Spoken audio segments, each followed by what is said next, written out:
嗨，欢迎来到第一组，选择我们这一张非常漂亮的联系哦，两个人的联系的一张卡，沟通的桥梁。这想要宇宙要透露什么讯息给你？从这张主卡上来看呢，你们更多的是一个关系的连接，关系的促进。这可能是一个情感的对象，可能居多。可以看到的是更多情感的讯息在里面，因为一男一女哦，但是不一定是一男一女，是不是阳性能量跟阴性能量这边？这个手我们可以很清楚的看到，快要碰在一起，但还没碰在一起，有点断开，但是其实是想了，你看这个像银河一样的东西是在两个之中串出的，彼此是想要去联系的，但是无奈某些状态、某些外在因素，让你们没有办法搭起这种桥梁，这种沟通的桥梁。这边要说的是说，这样子的促进跟你去积极的态度去达成的这个步骤，其实是很重要。即便现在没有办法去进行，其实鼓励你，宇宙是鼓励你，还是要去进行这个搭建这个关系的连接，然后才可以散发出这样的一个光亮。这是这张牌主牌想要最大的投递的讯息。当然，这不限于是我们刚才说的恋爱关系，只是我们说感情的关系在里面可能居多一点，但是这样也可以用在所谓的联合感。就是你的关系人、你的交友啊，或者是说伙伴啊、同事之间，都有可能达到这样子的一个关系的需要，再促进、再改造。这是我们第一张主牌，我们第一组朋友们，宇宙，这算是你们共同能量里面想要表达的。再来哦，你们的神谕卡已经抽出来哦，这边这一张是我们的建议卡，我们最后再看，我们先放在这儿，这是宇宙的建议哦。我们再来看看你们抽到其他的什么卡。我们抽到了一张，这是小偷牌，然后这张是手铐，这张是时间牌。时间牌显示了一个很关键的要素，先不看前面那个东西哦。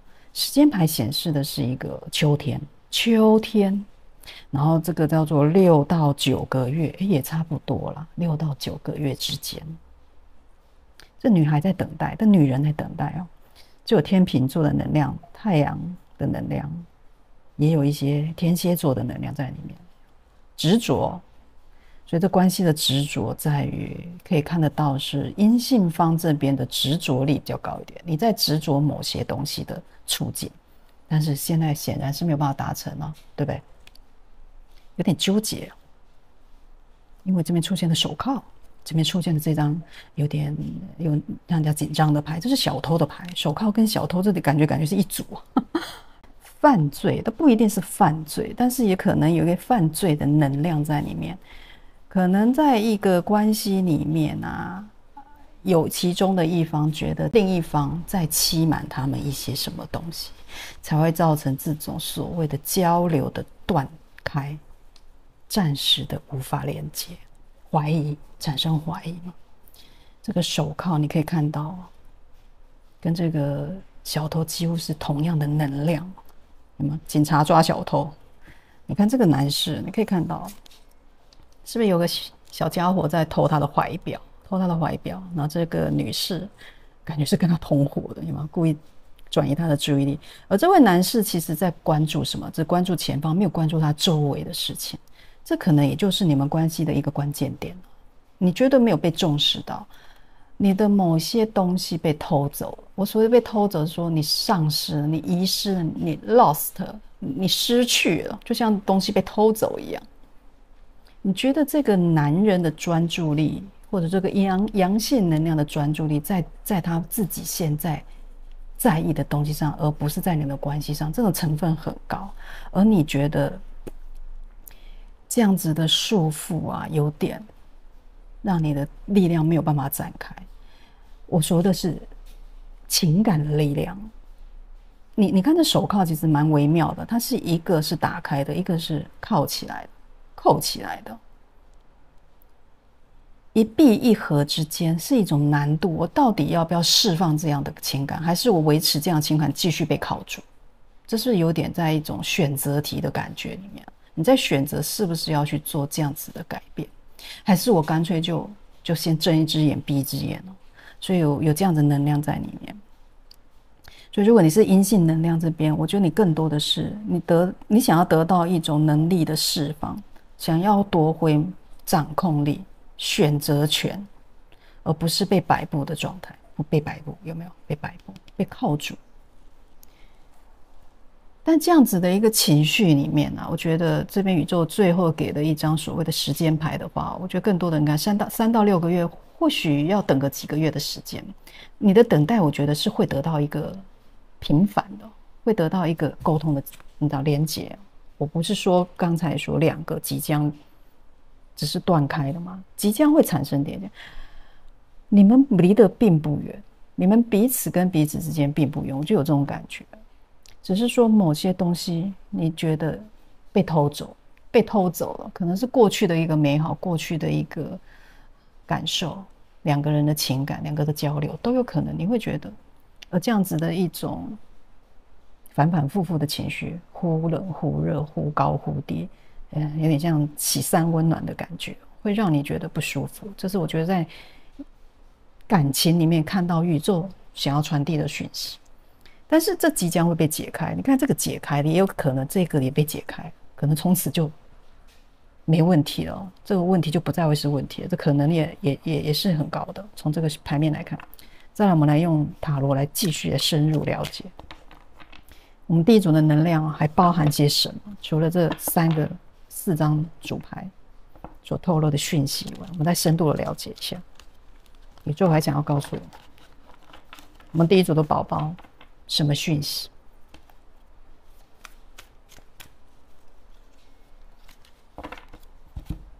什么讯息是宝宝们现在需要知道？让宇宙来告诉我。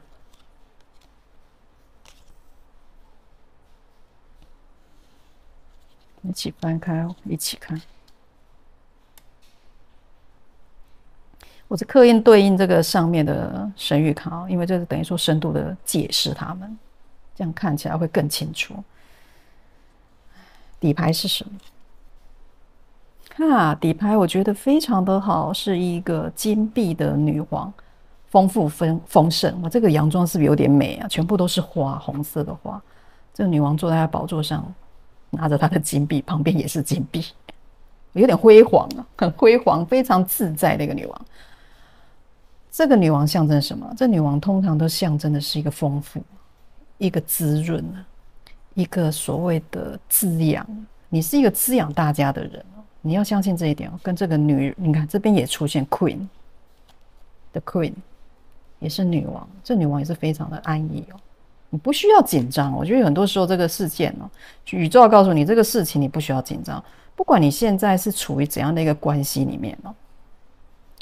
合作关系、浪漫关系、重要关系，任何的关系里面，你都不用去紧张。宇宙说的是说，你就是这个女王啊，你有本事，你知道吗？你有本钱去做到，你保有你自己的东西，然后一样丰盛，然后不用去付出过多的辛劳跟辛苦，这是你女王本来就会得到的东西。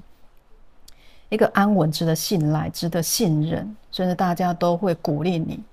然后会认同你的一个象征的一个对象，所以我刚才说它是一个光辉的存在啊！你看，还是白色的牛，白色的牛是不是很稀有？很稀有就是很贵的意思。你本身就是一个有质感的人，你本身的价值就在于你的丰富性，所以你不能去掩盖它，不要把自己铐住了。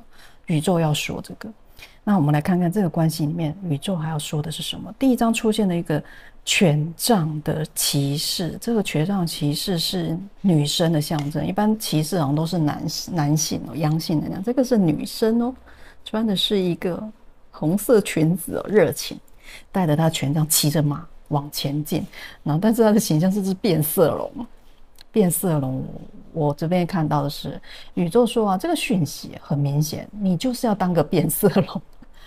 你要随着环境跟现在的状态去变化，为变化而变化，不用太刻意的在自己的框框里面啊。金币女王语比较容易在一个固执或者说条件的的堆叠底下去过自己的生活，比较需要一些驱动，甚至一些安稳性的达到，它才能够达到所谓的安全感。对，金币女王有这样的特质。这边说啊，讯息，宇宙的讯息说，你可以当个变色龙，像这个女孩，她穿的礼服都比她来的开放，对不对？这个好保守啊，这个礼服就开放多了，感觉像是办 party 的嘛，露肩的，红色、火红的。带着你这样的能量去看待你现在的关系哦，你不要去在乎现在的某些能量的消失、遗失，或者是你觉得你被剥夺了某些东西，因为那些东西都不是真的可以伤害你的，或者是被影响你的。因为我刚才说，你们就是一个所谓的非常丰富的象征，你自己就是丰富的点，你自己就是那一个可以值得人家信赖的一个人的话，你根本就不用去管别人怎么想，你自己能够丰富你自己，你也不用担心你的东西会被别人偷走，被别人拿去，完全不用担心。那这也是真的是这样子哦，因为这边出现了一个 star 牌，你们全部都正位，看到没有？正位的牌，连这一张牌都是正位。刚才有洗牌有看到哦，我是有前后颠倒的，洗出完全正位的牌，所以这个是非常正向的能量哦。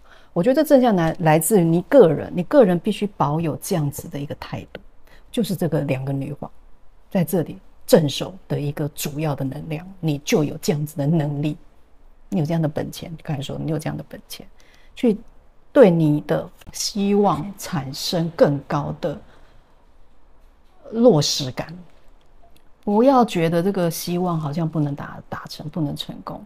你要产生连接，你要在这个关系里面去达成的话，是很有可能的。你只要对他保持高度的期望，然后把这个条件列出来，把你自己希望的东西去做一个规划，做一个进行。你心中的这个火光，你看是不是可以对照到这旁边天上的这个星星、月亮、太阳，不管是什么，这种光亮是可以穿透的，是可以传递出去的。所以我这边想要说的是，宇宙说啊，这样子的一个能量，不管你现在阴性能量、阳性能量都无所谓哦。这边说的是一个自我的美好，去达成自我的形象的改造，而自我形象的改造之后，会让你的梦想成真。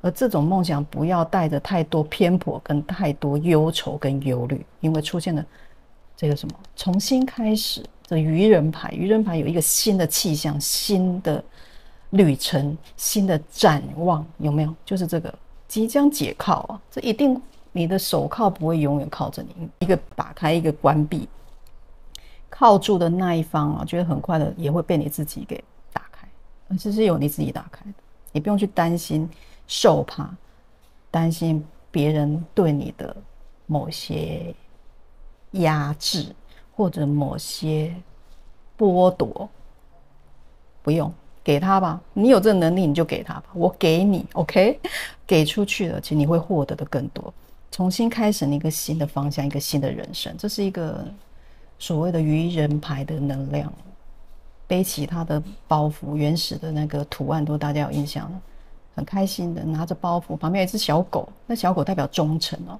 会有个忠诚的对象或忠诚的关系是会跟随你的，但是你要先有一个光明的形象，你才会有这样的跟随者，对不对？所以我认为啊，这个偷偷摸摸的东西会在你的转换之后，你把你自己变得更阳光、更有魅力的时候，更有希望的时候，这个新的旅程一出来，你旁边的追随者或者你想要回溯把关系找回来，是这样的一个期望都会成真了。然后果然嘛，最后一章第4章出现的权杖2，权杖2是规划。我刚才不是说你一定要规划你自己的对未来的向往，对这个关系也好，对这个连结也好，对这个不管是你合作的伙伴都行，这不一定是浪漫关系。我们一再强调，你可以用你的方法去解读这宇宙的能量。我们会大概的说明，但是没有办法说的很详细、很详细，因为时间有限，而且大家能量在这里。我讲到的是我感受到的一个主要能量。这边权杖2还是要告诉你要有规划，你要有一个蓝图啊，对自己生命的蓝图，对这个关系的蓝图，对这个交流的意义，你想要达到怎样的一个程度的蓝图，你都要自己做出来。这是一个在你创造前景之前的一个步骤。有这个步骤，你有这个蓝图，你就可以达到权杖2。看到没有？这又出现什么？我想要提醒你们看到这个什么？权杖这边有一把锁，这有一个钥匙，钥匙打开这个锁的钥匙在你手上，但是你其实没有看到，有没有？你可能在看你手边的另外一个，哎呀，个锁头这要怎么解开呀？这个难题，这个难关要怎么度过啊？诶，现在你另外一只手就已经有钥匙，你只是把那两个交叉在一起，两个叠在一起，你就达到破解的方法了，那么康庄大道后面，有没有？那个这叫什么？田园小径，开辟一条路的感觉。你是有一个后路的后路，只是你还没看到，有这种感觉。可是你即将会解开锁，不要再专注你的锁，不要再专注你的问题，你是可以解开的。这是很明显的，你们这样的能量一样啊。这个光辉的这个金币女王才是你们真正的形象。你可以安稳的坐在你的宝座上，不被侵犯，不被侵扰，没有人可以偷走你任何东西。你要相信这一点，而且你即将看到你的后路是什么。时间这边也说了，刚才说的时间牌6到9个月，再给你们 highlight 一下。秋天，他讲的秋天是一个关键点，再来就是我们的6到9个月，而且这边还有一个满月，满月也是一个概念。满月通常能量很高，你可以在满月的时候做一些祈祷。有没有？这边这个祈祷，这个星星代表期望啊，希望啊，祈祷你自己想要做的东西，或者说每个满月都做一次简单的检讨自己的东西，我到底有没有看到、分析到一个程度，我有没有进度到哪里，给自己一个规划。那这个东西是可以解开，不管怎样的关系的纠结、纠缠，都可以迎刃而解。但是必须在你自己的规划，在你相信你自己的丰富、自己的丰盛之后。绝对可以达到，然后拿出你的这个能量。这边3号也有一个合作的概念，合作，相信合作的力量，也可以寻求帮忙，寻求协助。OK， 再来看看你们最后我们前面说的这个宇宙的指示牌啊，想要给你的一个建议是什么？哇，这个字也非常的不错。他说啊。最好的 morning call 对 morning call 就是清晨的那一道非常美丽的阳光，有没有 sunshine sun 有没有太阳？你一定要有相信自己，真的就是阳光太阳。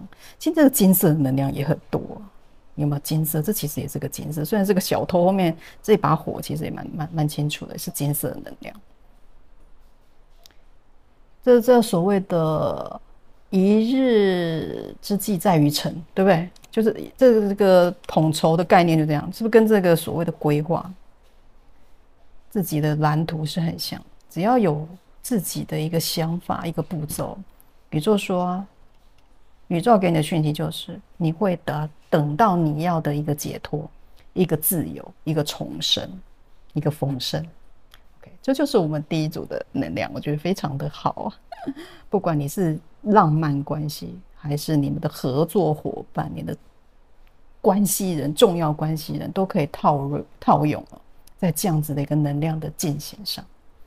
好，一样再次谢谢大家的收听，喜欢的给我按赞哦，订阅，开启小铃铛，那你就可以赶快的收到讯息了。那一样祝福大家，我们下次见哦，拜拜。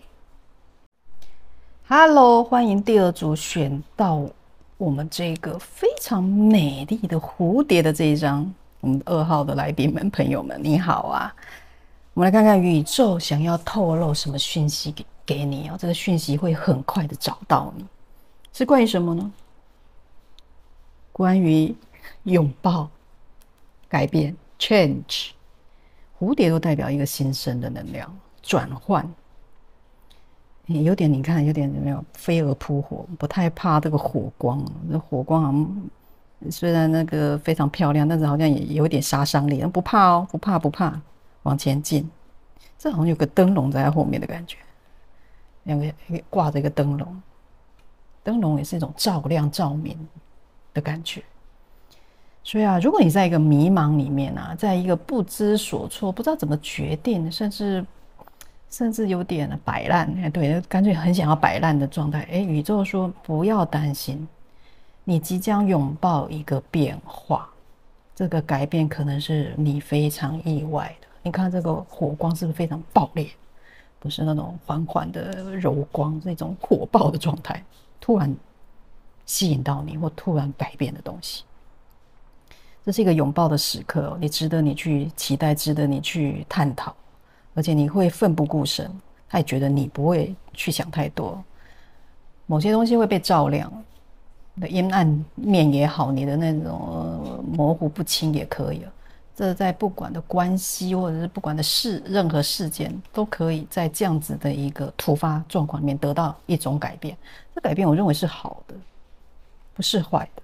蝴蝶的象征都是重新的一个新的转换，这转换绝对是可以值得期待的。你要相信这个可能性，拥抱这个特殊的改变的来临，这是我们现在这个牌面想要表达的。再来，我们看看你其他的神谕卡，这张是一张建议卡，所以我把它放在最右边。我们等一下，最后我们再来看宇宙的建议。再来，我们来看看其他的神谕卡想要说明什么。你们的牌非常妙，为什么非常妙？你可以看到，这是一个 house 房子，这个房子跟这个城堡差不多，对不对？这边直接就来一个城堡。先不看中间这个做瑜伽的人，我们来看这个两个城堡，就非常吸睛啊。这个议题啊，你的讯息跟住宅。你可能购物啊，或者想要买房子啊，现在看地点啊，或者是在换新的一个居住的条件，可能要搬家，这有可能会有一个好的结果，城堡都出来，这是一个稳固、成功、荣耀的概念。这可以建立在某一种威望上，你的某些成绩即将达到你所要的一个期望，甚至更高。这两个都完全是稳固的概念，而且非常坚韧坚硬，非常伫立在一方，非常不可动摇的存在。所以这样子的一个荣耀啊，是非常具有象征性的，会让你看到的那一种，你可以感受到它的广大，它的收获的，不会是小小一点或很少的，然后看不清楚。不是，这个荣耀是很广的，而且是可能你努力已久所等待而来的。刚才说的，除了那个家庭的概念，这个家的稳固啊，也是在很多层面上也是形容一个，不管是经济面上，或者是说精神层面上的一种安定、跟温馨、跟交流。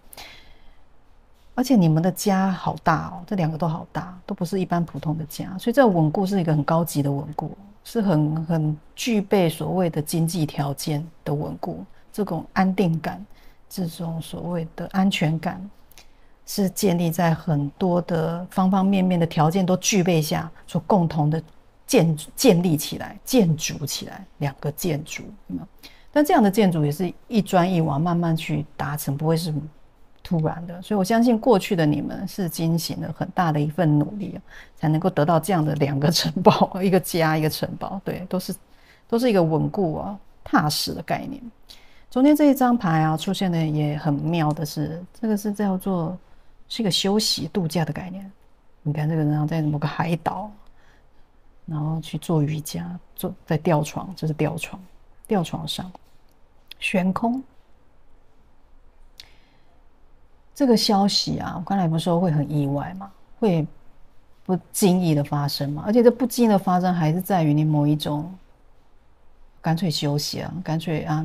看看再说，这种状况下，就是你不经意的得到的，对，说不定你刚才说我们在买房子，或者说你想要换居所的这种过程里面啊，可能看了很多有点烦啊，先休息一下，突然在这个时候，有新的物件进来，或者新的消息过来，或者说我们刚才说的关于荣耀啊，某些成果性的发表发展呢，本来也不期望他会马上就成真了，感觉他休息一下也累了，努力很久了，来度个假吧，突然在这个时间点就收到一个很丰硕的果实来到你面前。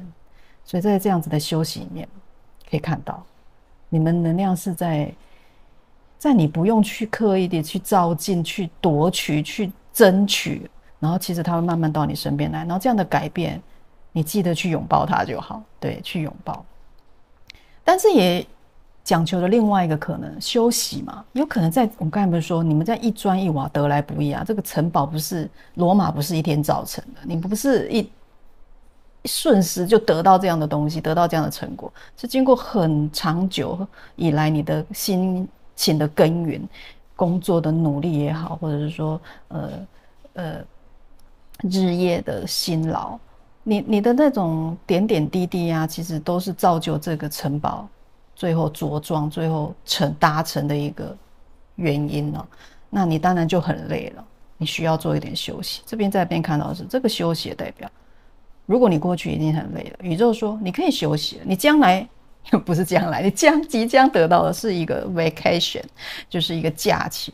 这个假期会让你非常舒适、非常安稳的，非常不用紧张的，是在很多条件的建立底下去达成。你可以很安稳的做这样子的一个休息、一个度假的行为，不用去担心。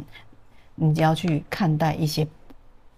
不管是关系或者是什么问题，或现在周边环境的一个挑战，或者是说改变，你都不用去太多担心，因为这种改变是会朝向你对你有益处的方向去进行。从这样的一个层面，我们可以很清楚的看到。好了，那我们再来看看，再来呢，我们现在的这个用塔罗牌来深度了解你们这样子的一个历程。还有什么讯息更 detail 的东西想要让我们知道，让宇宙来告诉我们第二组的宝宝。 OK， 看看有什么样的一个我们需要知道的东西。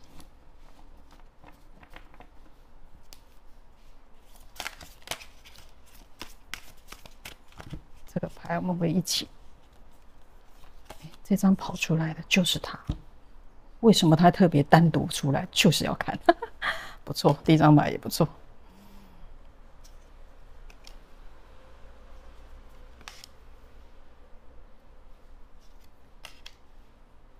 4张牌，来看看底牌是什么。哇，底牌是战车牌的逆位，你们是真的想要休息了，是不是？这个逆位在这里就是有点不要这个骑脚踏车的这一个骆驼，休息一下，暂停一下，有这种感觉。不过你们的休息也是在城堡里面，所以也是非常好的一个休息，我觉得是已经达到成果之后的休息。我觉得讯息很明显是这样，真的是来看看历程是怎么样。第一个就可以看到这个孔雀非常漂亮，对不对？这是一个女王牌哦，女王牌3号的象征，孔雀哦，我们刚才说辉煌、荣耀，孔雀开屏也差不多是这个概念。虽然它没有开屏啊，画面不够大，但它旁边你看这些花花草草啊，这个美丽的蝴蝶，还有小鸭嘞。为什么有一只小鸭？这边有一只，不是小鸭，它自己的小宝宝啦，看着像小鸭，是孕育的意思。刚才不是说你就辛苦的孕育你的成果，你要的东西已经很久了，不管你现在在显化什么，你想要达成什么，你就像这个女王一样，很丰富，很有包容性，然后很有信心，很有耐心的去养育你自己的东西，培育你自己的东西。所以这是他2只小宝宝，是不是很开心的在他的妈妈身边，然后坐在你自己的王位上。女王牌啊，像那个是优雅，她很优雅，看拿着扇子，是不是很悠闲去看待他自己现在遇到的问题哦？女王牌更多的真的是稳定安定的力量。所以我刚才说，你们2个建筑物在这边不是没有原因的，有一个女王牌坐镇在这里，很优美的形象。即便有什么东西到来，你也可以非常的快速、非常美丽的解决它。这就是我们女王的形象。这边出现了一个逆位牌，你们这边全部都正位，就除了这2张逆位，这2张，我们来看看这张，除了我们战车牌的逆位外，这张逆位牌是什么？这张是权杖2的逆位。你有点没有方向，你在你的现在的一个休息里面，我认为更高度的是，你并不是很确定我现在该怎么走，有没有？不止战车牌逆位，这个主牌代表整个历程的一个主结构，我不太确定该怎么做，我该怎么进行？我们先暂停一下，是因为你的蓝图还没出来，你现在还在想，所以宇宙说这个讯息要告诉你的是说，既然你现在处于这样子的一个不确定的状态底下，你要试着把它转正，你很快也可以转正。这个讯息要告诉你，你即将会转正。如果你在一个迷茫，在一个规划不清，例如你在像刚才说你在挑选一个住处或者是找房子，还不确定该怎么办的时候，没关系，这样子的一个抉择，这个决定规划会越来越清晰，会把你自己的那种所谓的喜好、厌恶或者是优先选择的标准，你会慢慢的厘清。这个牌是有这样子的一个概念。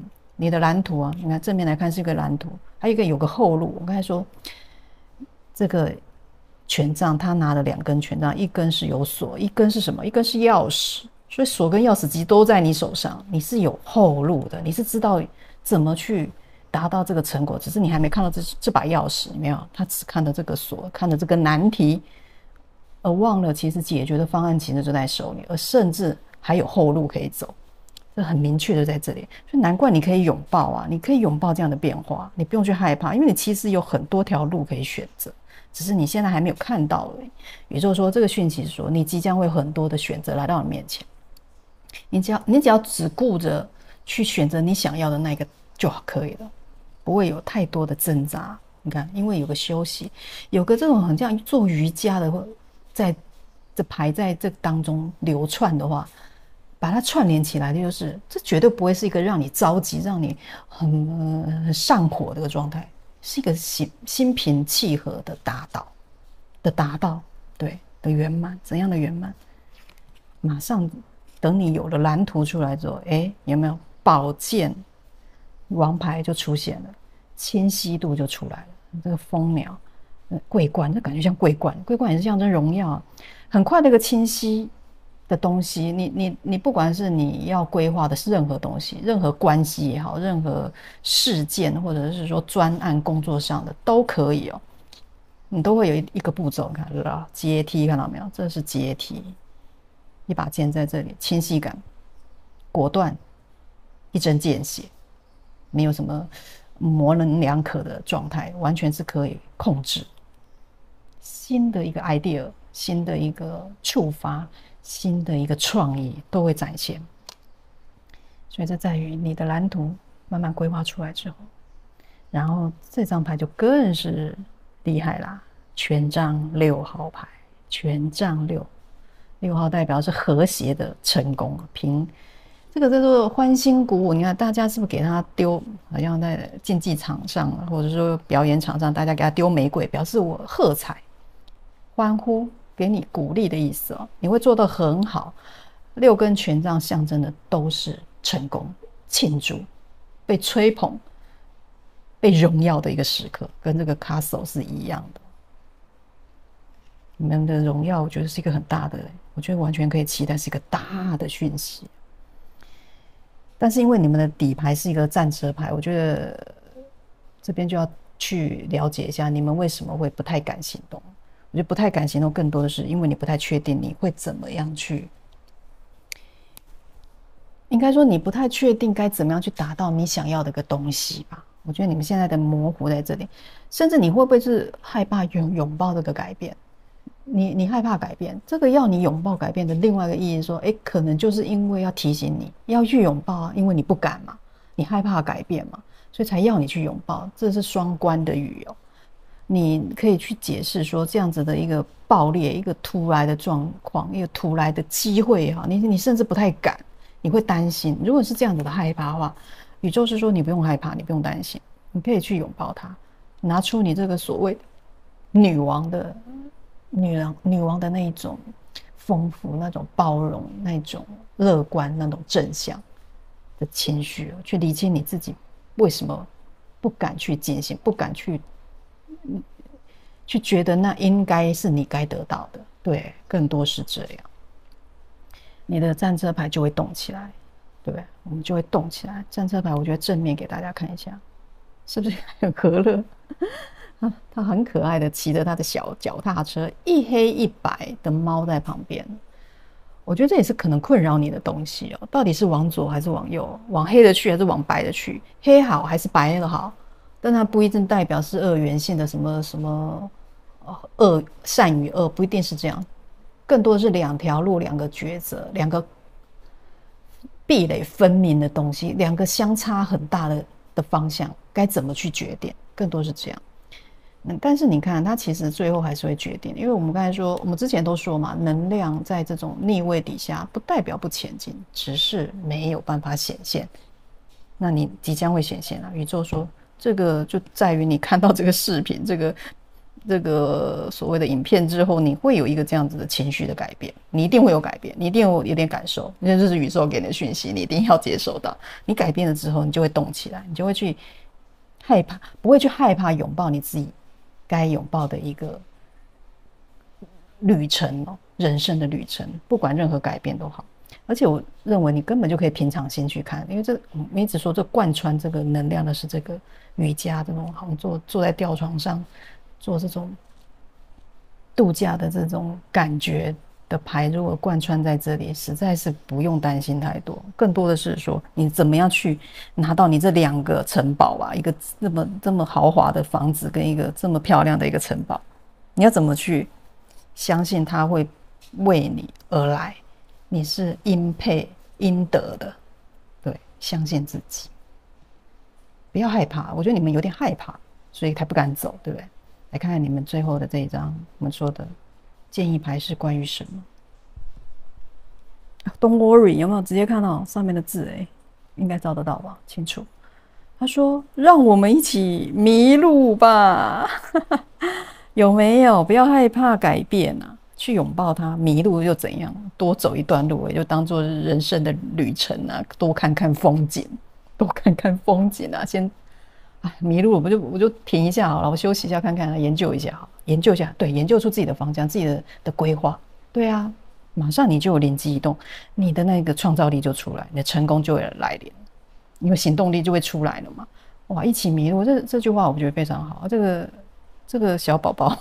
背着他的背包，旁边又有一只猫，猫都代表一种决定，一种灵感哦，一种直觉性，不要太多的去思考太多的意思哦，就往前走，迷了路又怎么样？这张牌超好的，我喜欢。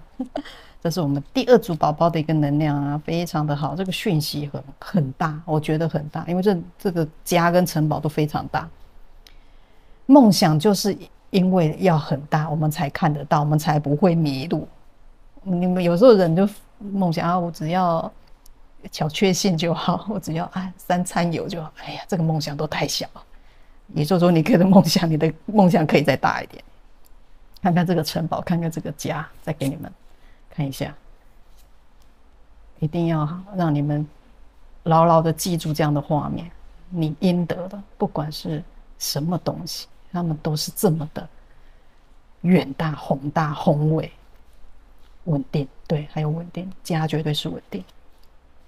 OK， 这是我们第二组的能量啦，宝宝们非常不错，我觉得希望对你们有一些的触发，然后改造更好的自己。好了，再次谢谢大家的收听，一样喜欢的给我按赞，然后订阅，开启小铃铛。那一样祝福大家，我们下次见喽，拜拜。Hello， 欢迎选择我们第三组这一张，这像是一棵小树苗，上面有个光亮。这边说啊，韧性啊，就是你应对挑战力量的来源，所以你要有韧性。所以你会接收到怎样的一个讯息？宇宙会把这什么讯息发送到你身上？这个是关于某些挑战，但那挑战不会是不会是很大的一个压力，我觉得，因为这个苗你看已经从土里面长出来了，然后这个光亮就在它的顶上末端，表现出一种可以期待、可以去达成的一个状态，而且这个达成是来自很多时候灵光的乍现啊，突发的一个灵感啊，或者是突来的协助。所以这个挑战啊，你不用把它想得太过于庞大。这个树苗是你哦，我觉得是你哦。我甚至认为这个光亮就是那个挑战。你顶的这个光亮，你会把它觉得是个压力，对不对？所以对这个小树苗来讲，它是个压力；但是对一个树来讲，它就不是了。因为小树苗慢慢长成树的时候，这个光亮就显得微不足道了。这个压力，而这个压力我不知道为什么，我有一个感觉哦，你们现在所承受的一个某些东西哦，你们去看你们现在所经历的哦，每个人不同，因为这是大众能量，你去截取。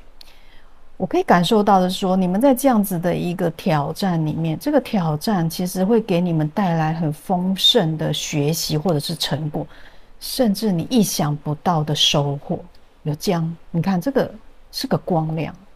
你没有想过这个东西会最终如那样子的呈现，会让你意外。我认为这个挑战你应该去接受。宇宙要说的说，你不管现在遇到什么东西，遇到什么状态，这个挑战绝对要用韧性的方法，要有柔软性的。这小树苗是有韧性的，它还不是一棵大树，不足以承担很多东西，但是它的优点它是有韧性啊，我可以能屈能伸，我可以往这边弯，往那边躲。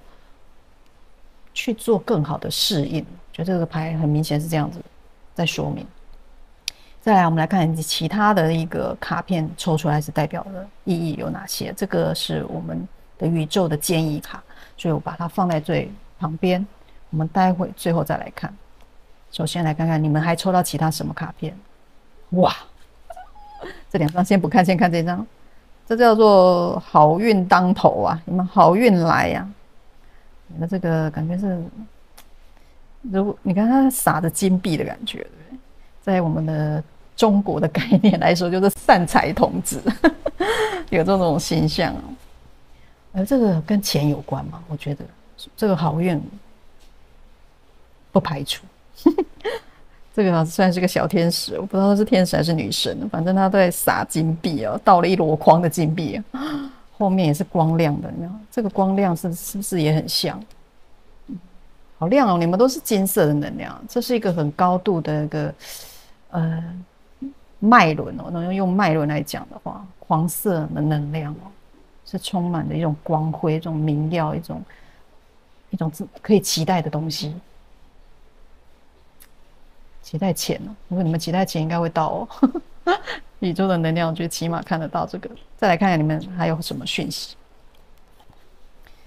出现一个弹弓和一个男人，这个弹弓是什么？弹弓瞄准、射击、攻击，反方向。对，反方向。刚才也说要有韧性嘛，不是要正面出击或正面的去攻击，反力也可以造就一个瞄准的效果。甚至是攻击的效果，我觉得这张牌有一个很特殊的意义在里面。攻击、拉伸，对，也代表要张力嘛，跟韧性是类似的哦。在这个事件上，不管你现在遇到的是什么，你要解决的难题，感情上也好，关系啊、事件啊、工作啊，还是你在创业任何的哦，张力跟柔软性，这是现在必须的。然后瞄准，我觉得你们需要对准一个击破点，去各个击破，而不是广泛的去攻击，你会很消耗自己的体力。我们拿出一点小工具来，然后慢慢的各个去解决，一个个解决比你一箩筐的这样去处理会来的容易。而且这边讲求的是说，还是要瞄准哦。弹弓它是蛮原始的一个武器嘛。它不是很大的杀伤力的东西啊，所以这边也不是要求你有多火爆或者多有战斗力的状况，而是你要去精准的看到你的问题点，然后去个别的去做分析研究之后，然后去挑出你可以做的部分去处理，会更容易。我觉得这边弹弓可以看到是这样，它不是全面性的处理，所以不管现在你是不是有没有方向，先找到一个方向，一个你可以突破的口，我觉得这是重点。这张图很明显，这个弹弓，在这男人就比较微妙了。弹弓感觉要射这个男人，照这个位置来看，给你压力的这个人，或者你竞争的对象，很可能就是这个所谓的水象星座的人，精明能干呢。这如果在职业上来讲，就是类似什么检察啊，或者法官啊、外科医师啊，或者是说什么心理治疗师，有可能长官啊，某些工作上的一个长官啊、主管啊，冷漠无情的，决断力很高的，常常飘忽不定的。这种风象星座，我刚才是讲错了，是风象星座 air。风象星座人是不是有点飘忽不定，不按牌理出牌，想到什么做什么，跳跃性的思考拿捏不住。那个男人会有点难怪你要拿弹弓各个击破。弹弓有点要攻击他。牡羊座的能量，用你的牡羊座能量，就是决心、毅力、有活力，然后乐观。对，要乐观，不要觉得哎呀，我好像也没办法，我没办法处理，我没办法进行，我真的没办法，没办法这3个字一定要收起来。你是有办法，只要去各个击破。这个有那个双子座嘛，天秤座，还有水瓶座能量，就是风象的能量。如果你身边有这样子的一个阳性的能量，尤其是阳性在困扰你的话，觉得你是可以解决它。宇宙说，当你解决它之后，你就会鸿运当头。你看那个光亮，你现在是小树苗，但你不会永远是树苗。宇宙要告诉你，你要有信心哦。这个讯息来的就是这样。再来看看还有什么，还有什么要让我们第3组的宝宝们去了解到。我们今天的牌其实都很正向。没有刻意去要求怎么样，就让宇宙来告诉我们，然后给的一个讯息都非常的正向，果然是很好的一个讯息哦。包含我们第3组宝宝的也是不错。你看，你可以突破这个关卡的，不管这个人他可能是一个事件，一个很严厉或者很飘忽的事件，他不一定是人，虽然他讲的是人，但是他可以涵盖的是所谓的意识形态上一个形象，这样子形象的一个关系，或者是说一个事件，对。但你会有一个方法去瞄准它，然后去突破。我认为这是宇宙想说。那我们来看看塔罗，现在还要告诉我们什么？告诉我们第3组宝宝的讯息，清晰的讯息，让我们知道，哇，超好超好。我觉得虽然有一些卡顿，但是不要紧张。来看底牌，是博士。底牌 happy， 3个圣杯，开心。这3只不知道什么东西，像是变色龙还是蜥蜴，也太开心了吧！很开心，张口笑，拿着酒杯，酒杯还是红色的，热情。主基调，底牌是主基调，这个历程会怎样历程？是一个非常值得去期待的欢乐历程。最后还是会庆祝嘛？你看3个人是庆祝啊，庆祝，然后去达成大家很开心的一个概念哦。为什么会庆祝啊？就是完成了嘛。所以我们刚才说，你一定会达到这个变成大树的一个结果，最后的鸿运当头绝对来到你身上。这真的是完全符合我们现在所看到的前面看到的一个成果。那我们来会一个怎样的历程？我们来看一下。第一张是金币的骑士牌，脚踏实地。金币的骑士绝对都脚踏实地，他会一步一脚印的去执行。虽然有点慢，就像这个我们一直都说嘛，小树苗变成大树不是1、2天的事，慢慢长。你有这个耐心，你有这个毅力哦。宇宙说，你就去做，照你的方法，照你的步骤，照你的规划，照你的效率，你觉得这种速率可以的话，我就照这个速度去做，不用去太紧张说啊，别人说你怎么那么慢，你怎么没弄好啊？你要再快一点。如果这样子 push 你的时候，其实不用紧张啊。宇宙的能量是说，你可以按照你自己的习惯的步调去执行，因为这样的步调是有助于你去做判断，有助于你去学习的。你没有办法快，你没有办法很走马看花的，或者是说快速的做决定，因为这样会让你会不安心，你也不知道下一步该做什么，反而太快去做决定对你来讲并不适合。当别人这样去压榨你，或者说给你一些压力的时候，试着就放松自己，就按自己可行的方式去做，不用怀疑，因为这是一个你学习的过程。适度的让人家知道说，我没有这样子的一个习惯，或没有这样子的一个安稳性去做这样的事情，所以给我一点时间。你可以要求这样子，不用去担心说害怕去抵触到别人，因为这边出现了一个金币的9号的金币的逆位你在你自己一个很独立的一个状态底下，但是呈现逆位要么就是其实你很独立，但你不敢呈现。就像刚才讲，你可能你知道该怎么做，该怎么进行，我有一个自己的习惯跟步调，可别人在给你压力的时候，你就不好意思呈现自己的这种独立性或者自己的一个看法的时候，你就容易呈现逆位，就是在这里，就说我不好表现出来。对，这种其实金币的9号象征的是自我的一个丰富自我的独立性，自我的判断力不需要靠别人的意思所以很多时候这个事情其实你都可以自己达成，但是碍于这是一个团体的社会，是一个要做一个合群的人，所以你可能会有这样子的顾忌底下，或者说你的关系人，你现在关系的对象，你有可能说顾及到他的想法，不要让自己显得太过主观，这有这种可能。所以这个逆位不代表是不好，你是一个善意的隐瞒也好，或者是说顺应现在的潮流或者现在的环境发展也可以，不要让自己过于太独断。这个所谓的金币的9号逆位在这边，因为你有自己的一个步调，你就是一个金币的骑士，你实在是快不了，这个不是你的专长那种快很准，你可能没办法，就是没办法。但是你可以隐藏，你可以适度的让大家觉得说，我在配合你，我可以配合你，但是我还可以照我的步骤做先应付，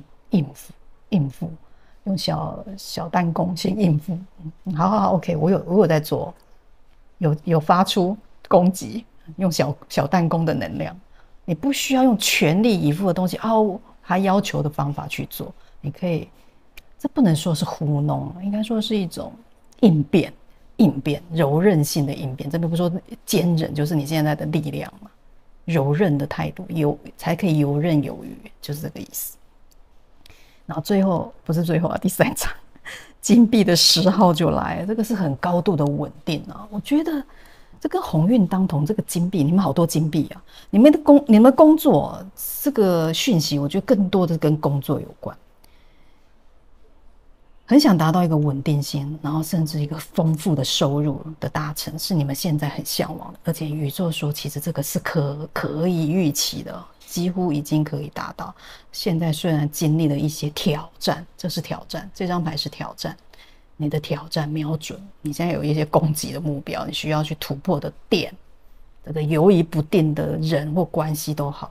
但是你一旦突破了，这可能看在弹弓底下的这一张牌是金币的10号牌，哇塞，这是最高度的稳定安全感都在这里啦。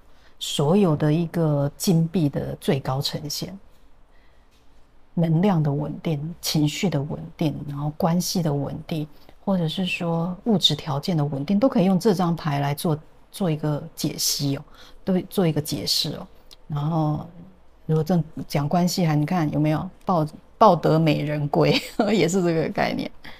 如果你是一个工作上完全很好的一个成果，收获满满，有没有一副要去度假的感觉，也真的在度假了，因为都钱有闲也有，金币都是稳固的概念，10号在这边都是很好，但是要记得的要保有它，怎么保有反而是一个议题是一个你需要去，你得到这么多之后怎么去保存？10到顶了，到顶之后保存反而是一个议题哦，一个需要学习怎么保有持续下去，怎么持续？持续当然不容易啊，对不对？需要一些方法跟技巧。你看啊，这边出现那个宝剑的那个侍从，宝剑侍从。这个宝剑侍从是不是很特别啊？你看到好多书在飘啊，这边有一只蜂鸟，蜂鸟带来某些讯息，这是一个讯息的传递啊。宝剑这边是逆位，代表某些讯息可能在你们现在当中是压抑的，尤其在这个男人底下，这个挑战底下，有可能让那个思虑会堵住。其实是很想沟通的，但是有点沟通不了啊，没有达到预期的效果，所以需要做一些学习啊。你看这边有很多书，也是代表该学习的东西很多，该知道的事情很多，但是没办法，事情来了我们就慢慢来。因为你看这个人啊，不是这个人，对啦，他是一个蜂鸟吧，当然拟人化，他是个人，他其实坐在一个荡秋千上，是比较惬意的。这个荡秋千跟这个弹弓不知道有点像，很童趣，对，更自然，更幽默，对，更幽默、更童趣一点的方法去看待这个问题吧。对，哦，我觉得这个两个拼在一起就有这种感觉，去看待这个挑战吧，有没有？有这个很大能量，因为现在是逆位，表示哎，还没有学习到这个课程，还在酝酿这种。如何在这种关系里面去达到一个平衡的方法？但是这边宇宙说，这个讯息就告诉你，就用一些比较有趣的方法吧，简单的方法，甚至幽默的方式去去看待这个问题，不用太把它当一回事，把这个人当一回事，也可以这么说。